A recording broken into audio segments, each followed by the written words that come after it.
விருச்சிக ராசிக்காரங்களுக்கு இந்த தை மாதம் இஞ்சி கஷாயம் கசக்கிற மாதிரி அவங்க வாழ்க்கையில கசப்பான விஷயங்கள்லாம் நீங்கி வெற்றி கிடைக்குமான்றத நம்ம கேட்டு தெரிஞ்சுக்கலாம். விருச்சிக ராசிக்காரங்களுக்கு இந்த தை மாதத்துல பார்த்தீங்கன்னா, புதிய வீடு வாங்கலாமா, இடம் வாங்கலாமா அப்படின்னு ஒரு முயற்சி எடுக்கக்கூடிய ஒரு காலகட்டம் இருக்கும்.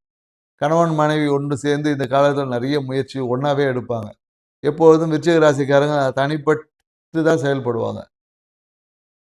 ஸோ இந்த காலகட்டத்தில் கணவன், மனைவி ஒன்றாய் இணைந்து செய்வதற்கான ஒரு வாய்ப்புகள் உருவாகும்.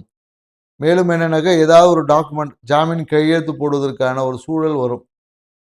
கையில் இந்த டாக்குமெண்ட்டை யாராவது நம்பி கொடுத்தீங்க, யாராவது டாக்குமெண்ட்டை பத்திரமா வச்சுக்கன்னா தொலைச்சிருவாங்க. ஸோ அதனால் யாரை நம்பியும் டாக்குமெண்ட்டை கொடுக்கறது, உங்களுடைய ஒப்பந்தங்களை கொடுப்பது என்பது தவிர்த்துக்கணும். யார்கிட்டையும் பொறுப்பை கொடுக்கக்கூடாது. பொறுப்பை கொடுத்தீங்கன்னா அப்புறம் அதுக்கான பலனை நீங்கள் தான் அனுபவிக்கணும். உங்களை மன மகிழ்ச்சி என்பது கெடும். மேலும் வேலையில் பார்த்தீங்கன்னா, உயர் அதிகாரிகள் வேலை செய்யவங்களுக்கு வந்து சூப்பர்வைசரு இல்லை மேனேஜர் இவங்க மூலியமா ஒரு பெரிய நெருக்கடிகள் வரும். அந்த நெருக்கடியில் வேலையை விட்டு ஓடலாமான்ற ஒரு எண்ணம்லாம் வரும்.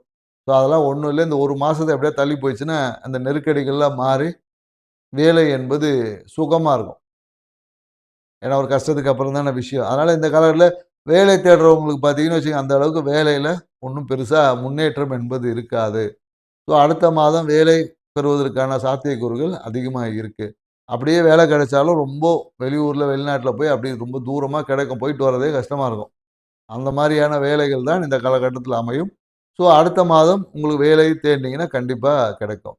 அதேபோல் கழுத்து, தோள்பட்டை இந்த இதில் ஏதாவது ஒரு வலி, தசைப்பிடிப்பு, இல்லை எலும்பில் கிராக்கு இது மாதிரி ஏதாவது ஒரு வேலை செய்யும்போது ஆல்ரெடி வேலை செய்கிறவங்க வேலை செய்கிறத கூட கவனமாக இருக்கணும். ஏன்னா கொஞ்சம் மிஸ் ஹேண்டில் பண்ணும்போது ஏதாவது எலும்பு உடையிறது, தசைப்பிடிப்பு இந்த மாதிரி ஏதாவது வேலை செய்யும் போது ஏற்படலாம். கவனமாக இருங்க. டீட்டெயில் வீடியோ கீழே இருக்க லிங்க்ல கொடுத்துருக்கோம். போய் பார்த்து பயன்பெறுங்க. நன்றி, வணக்கம்.